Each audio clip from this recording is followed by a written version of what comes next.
What's up, everybody? Welcome back to the channel, or welcome to the channel. My name is Brando and you're watching Business with Brando. Oh my God, guys. Okay, I ran home today because I had to hit camera, hit record, and tell this story. So as you probably saw for the title of the video, today's video is talking all about that $1 million mindset, how to put your mind in place so you can be successful. But before we even get into that, so I was at the gym. I was just doing my normal workout, and the headphones that I've been using for 2 years just broke on me. So that kind of sucked because I only had one earbud still working as I was going to the gym. And I don't know about you guys, but I'm the type of person that likes to have the music absolutely blaring so my eardrums are popping out when I'm at the gym. It's just how I like to listen to music. Probably gonna go deaf when I'm older. But anyways, so they break and I'm like, oh, shit, like I don't really want to have to go all the way to the store to buy a new pair, but the universe told me that's what we have to do. So I did just that. I would zip over to Best Buy. It was only about maybe 15 minutes away. And when I tell you, I got the 2024 might as well just wrap itself up and leave because I got the best deal ever. Okay, so I'm walking through the store, I'm checking out the different headphones, and I came across, which everybody on YouTube I'm sure knows Raycon by now. So I came across Raycon headphones. I've never tried them. I've heard some great things about them. Not sponsored, by the way. So Raycon, this is all free for you. But call me. So I go in and I see Raycons, and they had a good sale on for the everyday earbud. And I was like, okay, you know, I'm gonna try them. But then I look my little ass down and I see 5 gaming earbuds, they were called, for $39.99, marked down from $199. So obviously I'm like, this is too good to be true. There is no friggin' way. So I see the sales associate, I'm like, you, come here. So she comes over and I'm like, can you please scan these because I just want to verify the price. She's like, absolutely. She scans them, and with tax and everything, they were on sale, but they were just marked incorrectly. So I decided, again, because there were like 5 of them there, so obviously this just wasn't a one-off mistake. The manager was there and I just happened to ask him, I was like, you know, joking, I was like, hey, do you think I could get them for the price listed? Because obviously this wasn't a mistake. Somebody intentionally did this, and you know, what can we do here? Now, I'm expecting him to be like, okay, sir, you know, funny, but you know, it clearly was a mistake. You know, I'll give you 10% off for the inconvenience or whatever. I would have been happy with that. I would have been ecstatic with that. Do you know what this man did? He goes up and he rings them out at $39.95. I paid $45 for these. When I tell you I'm having a great day, insane. Again, not sponsored, I wish, but shout out to that Best Buy because that just was absolutely incredible. Okay, so you know what I take away from this? Be nice to people and ask questions, and that that takes us into today's kind of conversation I wanted to have. So in business, anything really in life, it's really important to be asking questions consistently.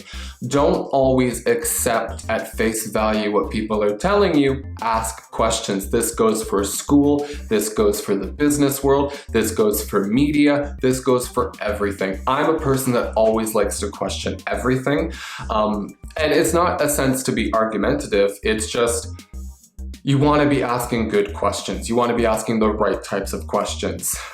Any successful person in business will tell you the smartest person in the room is the one who raises their hand and asks the most questions. Why?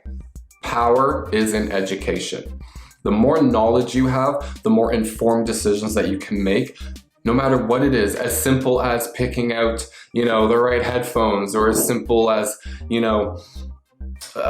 learning something in school, or coming down to more complicated things when it comes to like investing or purchasing a home, or, you know, should I invest here or should I invest there? The most important thing is to ask questions.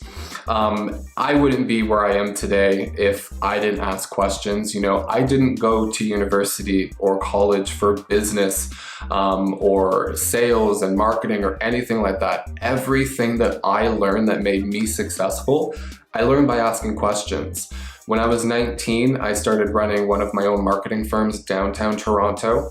It was very, very scary. My youngest employee was 35 years old, and I needed to lead by example. And I did that by everyone that was successful around me. I asked them questions. How did you do that? You know, may I take you for a coffee, and just kind of pick your brain a little bit and see if maybe something that you share I can adapt to myself to make myself even better. To this day, there are things that I learned in my sales career from those individuals that I take with me every single day. So always, always be asking questions. The next thing I wanted to talk about, sorry, I'm just gonna take some water, guys. You'll find that I speak a lot. So I'll try and like ring it in as much as I can, but the next thing is, I have it all written down here. I have my talking points, so if you see me look down, that's why you caught me. But another great thing, and I teach sales and marketing and business for a living. That's what I do. And the first thing that I always tell people is people buy people. I'll let that sink in for a minute. People buy people. I don't care what you're selling. I don't care if it's cosmetics. I don't care if it's cars. I don't care if it's insurance. I don't care what it is. People buy people. And let me tell you what I mean by that. When you're going to purchase something, again, pick anything in your mind, and you're speaking to the sales rep, sales representative, you're asking questions, but if you don't like that person, if they have a bad attitude, if they're not your vibe, if they're just wishy-washy or just not it, are you gonna purchase? Picture it this way. You're gonna go buy a house, or you're gonna go buy a car, something with a lot of money involved, right? If the person that you're buying it off of gives you a horrible experience, do you really feel good about giving your money to this person, knowing that they're also going to get a percentage of the commission, but you're not going to feel really good, versus somebody who matches your energy, matches your tonality, you have an amazing time with, you're going to be more inclined to purchase from that type of person. So bringing back to what I was saying, when you're selling something, and sales, I don't care what you're doing in your life, at the end of the day, you're probably selling yourself. Sales makes up the biggest business industry in the world, right? It doesn't matter, again, what industry you're in, you're going to be selling something, whether it's your services, yourself, in the sense of like your talents and what you can offer, or a product, you're going to be selling something. So attitude is everything in sales. If you find you're losing yourself and you're losing your attitude a little bit, you know, maybe don't approach that customer. Don't make that cold call. You know, don't go talk to that individual, because you want to give them the best experience that they're going to be purchasing and getting from you at the end of the day, right? And it's the exact same type of thing that you would want as well. I wouldn't want to purchase off of somebody who I found miserable. I would want to purchase off somebody who their attitude was just infectious. I had a great time with them, and it's that memory that I'm going to associate with the product that I buy moving forward. It's going to make me want to make recommendations. It's such a powerful tool. People buy people.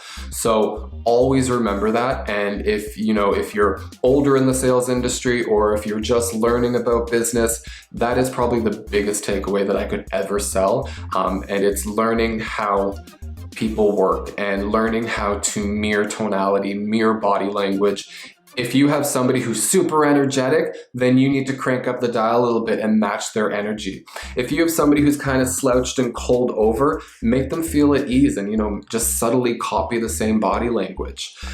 You would be really surprised at the difference that can make. Okay, we're gonna move on. So the next thing is something that a lot of people call it different things, but I call it yes factoring. And it's a very, very simple, it goes hand in hand with any sales tactic that you're going to use. But the thing I like about yes factoring is nobody knows you're doing it. So let me explain to you. So, okay, so say you're in a group setting with your friends, right? And everybody else, does not want to go to Burger King for lunch, right? But you really want to go to Burger King. This is a bad example, but a simple example. You can just look at your friend group and be like, hey guys, I assume we're just going to go to Burger King because, it's the deal today, it's Whopper Wednesday. It just makes sense, right? The chances are people are just going to, yeah, that makes sense, let's do that. And you're gonna get your way. Now, don't use that with your friends, but I use that in business, for example, in what we call the closing section. So listening is the biggest thing a salesperson can have. Salespeople talk too much. Your client or prospect should be doing all of the talking.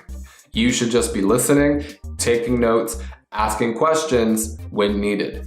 Now, when I get ready to go in for the kill, for example, I will listen to everything that they have said, and I will look for objections that they may throw at me.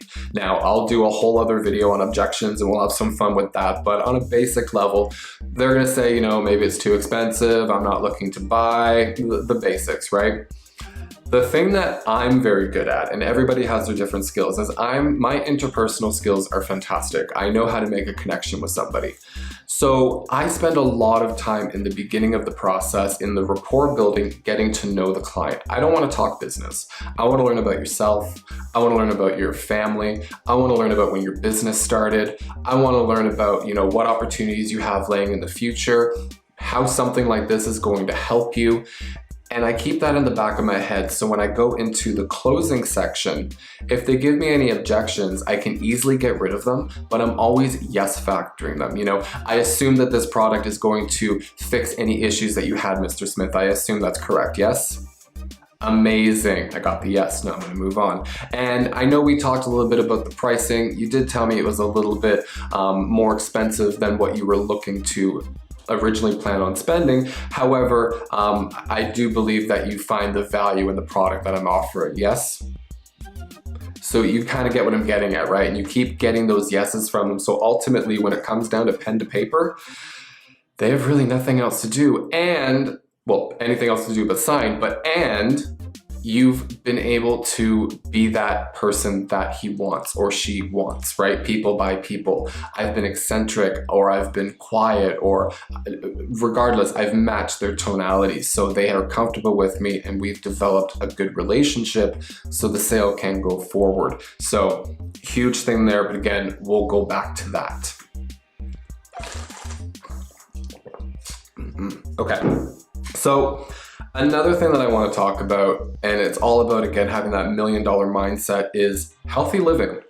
Now, I'm not going to sit here and preach that you need to go on diets and eat healthy 24/7 and work out 24/7. Absolutely not. Healthy living and just kind of having like a healthy brain and a healthy outlook on life. If you're somebody who you find yourself being very negative all the time, take baby steps into fixing that. What is little tiny changes that you can make throughout the day that are going to have an impact?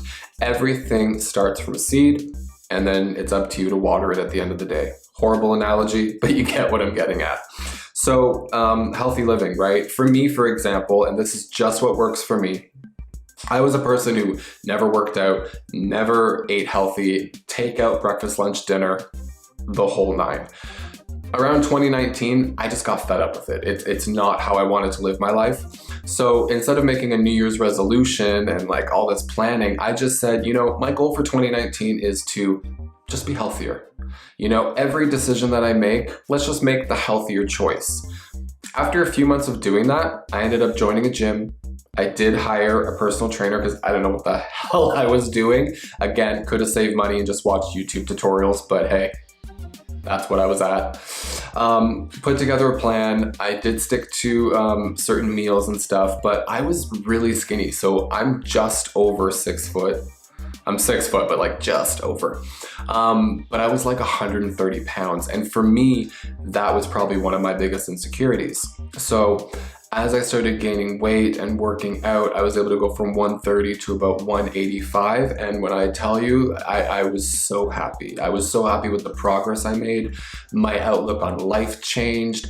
I felt happier. So working out and eating healthy is very, very important to me. And whatever that looks like for you, you should be doing the same thing. So to this day, for example, back to what I said, what I was doing now is I go to the gym 5 days a week. Hour to 90 minutes a day, give or takes, depending on what I'm doing. And then I try to eat healthy as much as I can. I'm not doing as good as I used to, but I would say I'm doing relatively good. I try to do fast food, maybe 2 or 3 times a week. We're gonna slowly start cutting that out. Hydrating all the time is super, super important. It helps your skin, it helps everything. But if you're looking for things just to kind of start small, I guarantee not many of you make your bed in the morning. So starting something simple like just getting up in the morning, making the bed, start that for a week.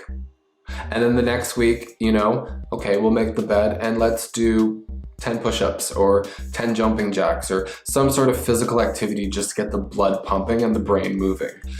A lot of people skip breakfast. I am too one of those, but not anymore. But getting in the kitchen, make avocado toast, or just a piece of toast or some cereal or something small. Again, you want to try and develop the habit.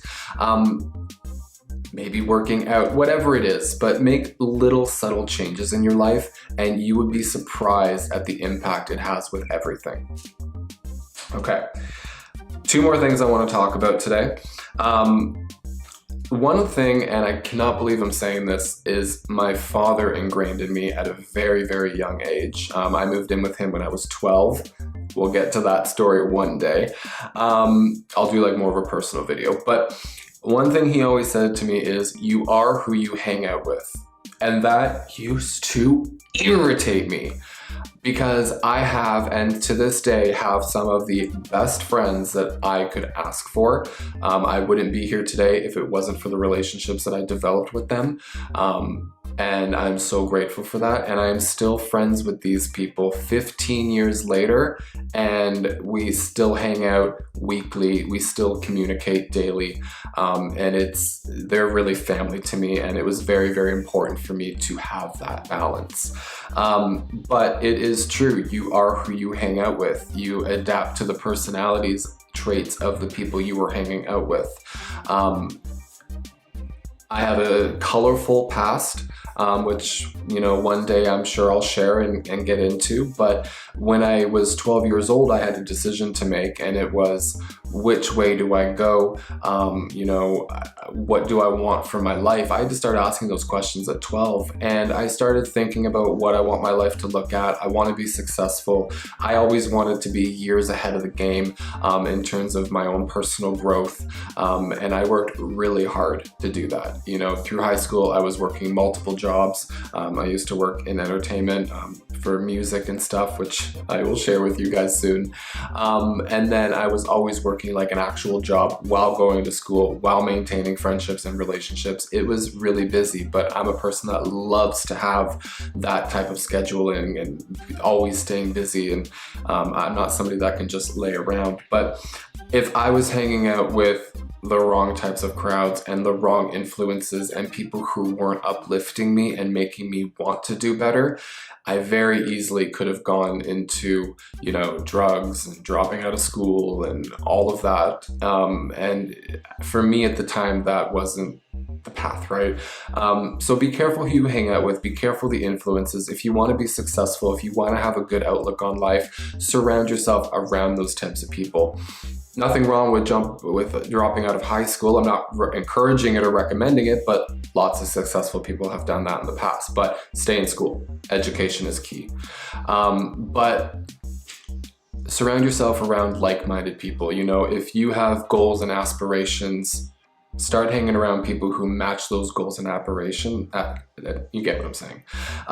Because you would be surprised. And a couple of these things on the list, they all go together, and they're really going to kind of help shape who you are and what you want to grow into. And again, for those that are my age, you know, some of these things might just help better some of the things you're already doing, you know, in the sales industry, asking the right questions, how to close, doing the yes factoring, understanding that people buy people. And there are so many things that I'm going to get into on this channel. It's not just going to be me sitting in my room talking to you guys. You know, I want to jump into businesses, learn how they work, share how they work with you guys on camera, go through the business expenses. Like, I'll give you a quick example. You know, imagine I go into a coffee shop for the day. How much does it cost to start a coffee shop? How much does it cost to get the supplies? What does wage cost? What does the building cost? Like, so on and so forth. I want to share that on this channel to give you guys a good understanding. And every video I want to be a different industry. So some of you out there might be deciding career paths and stuff like that. Maybe this will be a good resource for you guys to uncover different industries and really see a more in-depth look than you might get from, you know, just watching other videos and stuff. I really want to dive into it. You know, if I'm ever fortunate enough to get sponsorships, I would love to be able to show you guys the business dealings behind the scenes and how all of that works. I want to be very transparent, very open and honest. I'm not ever going to work with a brand that I don't trust or, excuse me, would work. We are going to be very black and white on this channel, and I'm looking forward to it, and I'm looking forward to getting to know you guys and really building something fantastic here. So sound off below. You know, give me your questions. If there's any things that you guys are struggling with from anything that we talked about today, let me know. I'd be more than happy to jump in and answer as many as I can. Or if I find that a lot of you are asking the same question, we're just gonna do a video on it. But again, please follow, like, subscribe. There's a lot more to come, and I can't wait for us to get to know each other a little bit more. And I hope you guys have a great day, and we'll see you soon. Thanks for watching Business with Brando.